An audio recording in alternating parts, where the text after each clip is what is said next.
Miren, normalmente los armazones, a diferencia de las armaduras, como había hablado en videos anteriores o en clases anteriores, es que las armaduras, por lo general, como lo trata el libro, no quiere decir que en caso particular, o sea, me explico para que se entienda claramente, que en su vida profesional usted no tengan armaduras que cumplan con criterios parecidos a lo que hablan Almazón en este libro.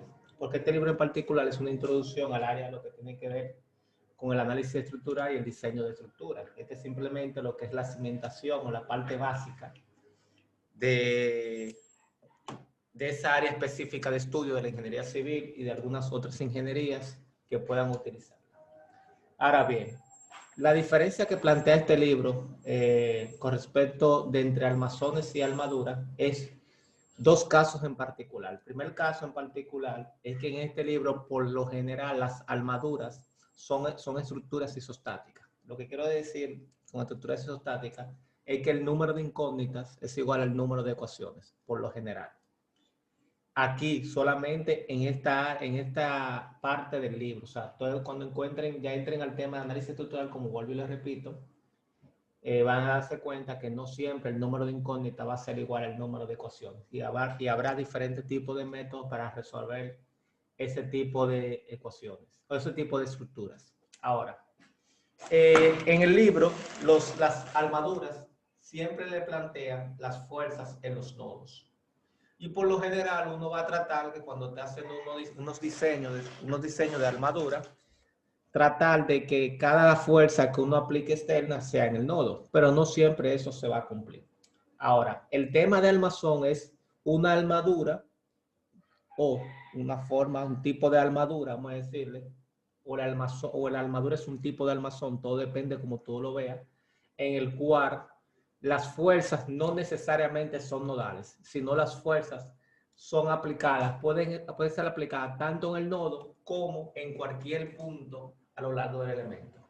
Y si se dan cuenta, la figura que está mostrando, la 620, ese armazón que está presentando, esa fuerza está aplicada en el extremo de ese elemento. Otra cosa muy importante y diferenciable entre la armadura y el armazón es que la armadura, los elementos van de nodo a nodo. En el armazón no necesariamente. Aunque es un punto de conexión igual que en la armadura, el armazón específicamente, el elemento, puede trasladarse en diferentes tipos. O sea, me explico para que se entienda claramente.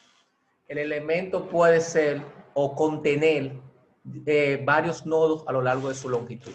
Como ese ejemplo en particular. Si usted ve en esa figura 6.20, ¿cuántos elementos tiene esa figura 6.20? 3 elementos. El elemento AD, que sería este, el elemento CF y el elemento BF. Y que esos elementos están conectados mediante nodos en los puntos B, C y E. Y el elemento AD está conectado mediante un apoyo en A. Esa es una de las primeras diferencias que tiene con respecto a la armadura planteada en el libro. Y el segundo punto muy planteado, y es que los armazones pueden tener algunos casos donde puede darse la particularidad de que puede haber más ecuaciones que nodos.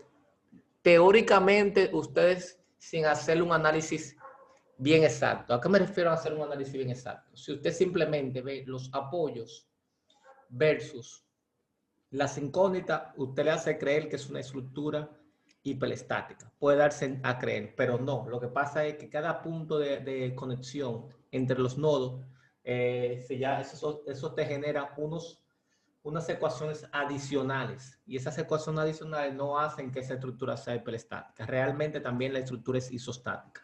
Lo que pasa es que esos puntos de conexión normalmente en estructuras se llaman vínculos.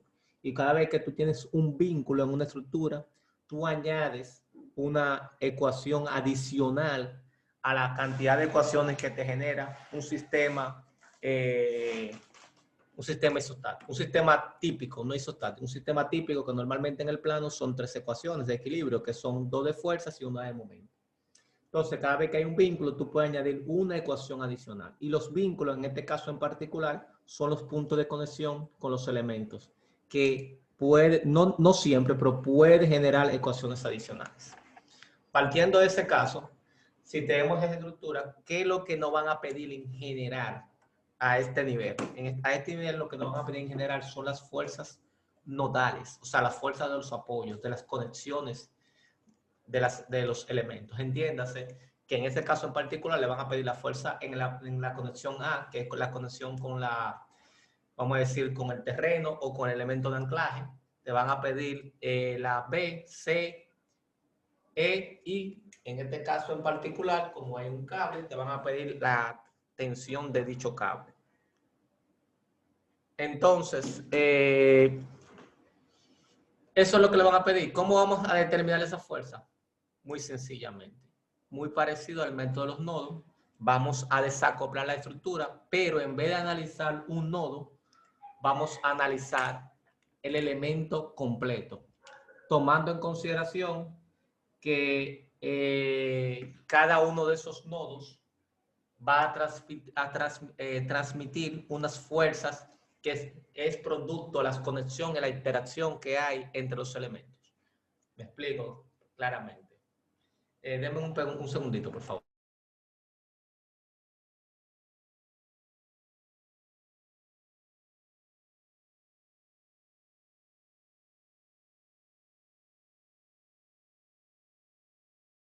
Discúlpenme, jóvenes. Como sabemos ya de los métodos previos y del trabajo previo, a través de los elementos que conforman la armadura, se transmiten unas fuerzas internas. Entonces, eso significa que yo a la hora de desacoplar esa estructura, en ese punto de conexión, yo voy a tener una fuerza interna. ¿Cuál fuerza interna yo voy a tener? O la que le transmite los elementos que le conectan. ¿Estamos claros? O sea, que esa es lo que nos están pidiendo, esa fuerza interna que transmite el elemento. Nótese que aunque transmite esa fuerza interna, no estamos viendo a lo largo del elemento cómo son sus fuerzas internas. ¿Por qué? Porque aquí van a haber tres tipos de fuerzas internas. Va a haber fuerza axial, fuerza cortante y fuerza momento. Y cosas que no estamos trabajando porque lo vamos a trabajar en el próximo tema. En el próximo tema vamos a trabajar el tema que tiene que ver con fuerza cortante y fuerza de momento. O sea, fuerzas internas de cortante y fuerza y momento interno del elemento. Aquí solamente vamos a determinar las fuerzas de esos nodos o de esos elementos de conexión.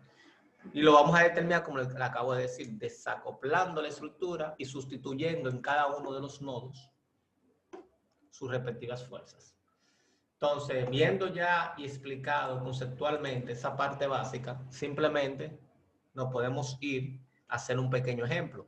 ¿Por qué? Porque no es un método específico, sino simplemente aplicar las ecuaciones de equilibrio, resolver ese elemento como si fuera un cuerpo rígido. O sea, que no es de que con el método de las sesiones, ni el método de los nodos, no. Simplemente desacoplo y cada elemento de eso le aplico sus respectivas fuerzas internas. Lo único importante que hay que entender es lo siguiente, lo que se está mostrando en la figura 21. Fíjense.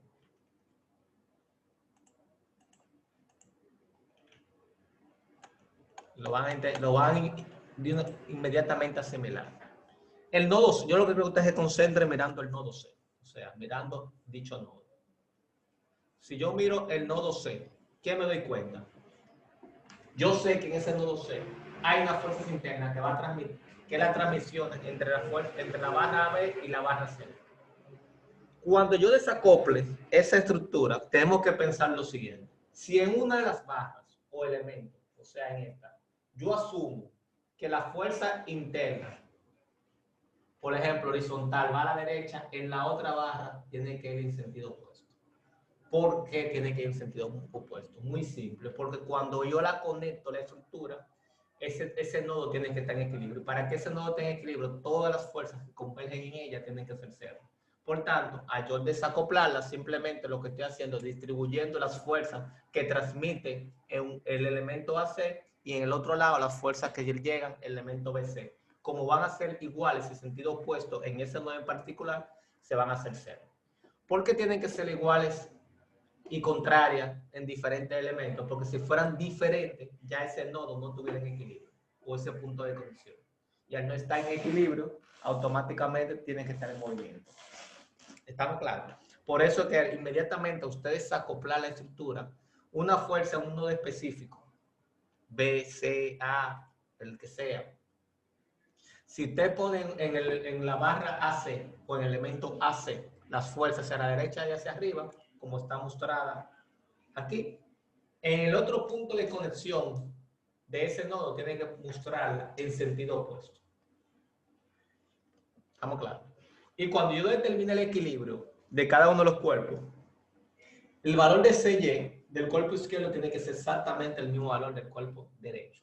Y de forma similar, tanto con CX, y si existiese otro tipo de apoyo, debe ocurrir exactamente lo mismo. Ya partiendo de ese principio, que es el único principio que tenemos que tener claro, vamos a hacer un pequeño ejemplo.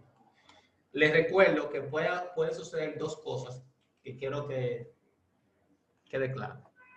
¿A qué me refiero a dos cosas? Que quede claro. Yo dije que no necesariamente yo puedo tener una estructura que a simple vista parezca isostática. ¿A qué me refiero a isostática? Vuelvo y les recargo. Que el número de incógnitas no sea igual al número de ecuaciones. ¿A qué yo me refiero? O sea, a simple vista, no es que no lo son, porque ahí cuando tú desacoplas la estructura, tú te darás cuenta que sí lo son. Por ejemplo, para que se entienda claramente, si yo voy a esa estructura, la 675, yo me doy cuenta que aquí yo tengo dos, cuando yo lo analizo como cuerpo rígido, dos incógnitas, de su X y de su Y. Aquí tengo dos incógnitas más, de su X y de su Y. ¿Por qué? Porque son apoyos articulados fijos. Si yo me doy cuenta como cuerpo, como un todo, yo tengo 4 incógnitas. Pero, ¿cuántas ecuaciones tengo como un todo? 3 ecuaciones. Teóricamente, ese sistema no tiene solución. Pero yo le dije a ustedes que en el análisis estructural, cada conexión o vínculo te añade una ecuación adicional. Como eso es una conexión, yo tengo realmente no son 3 ecuaciones. Yo tengo 4 ecuaciones y el sistema es compatible. ¿Estamos claros? Un segundito.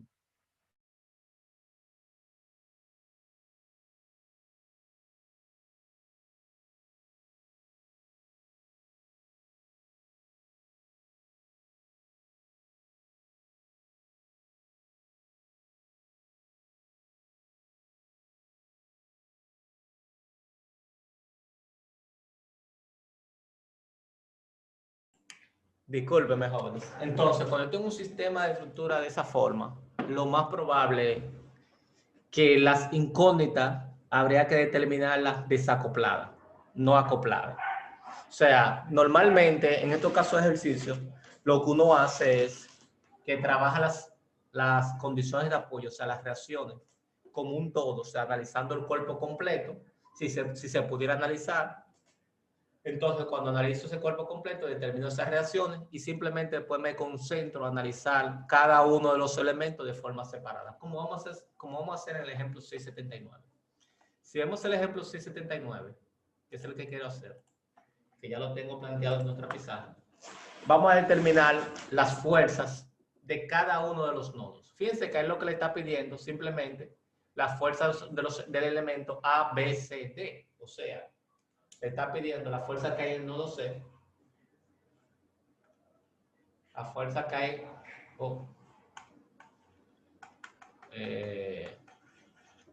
bueno, se bloqueó esto, jóvenes. Bueno, denme un segundito.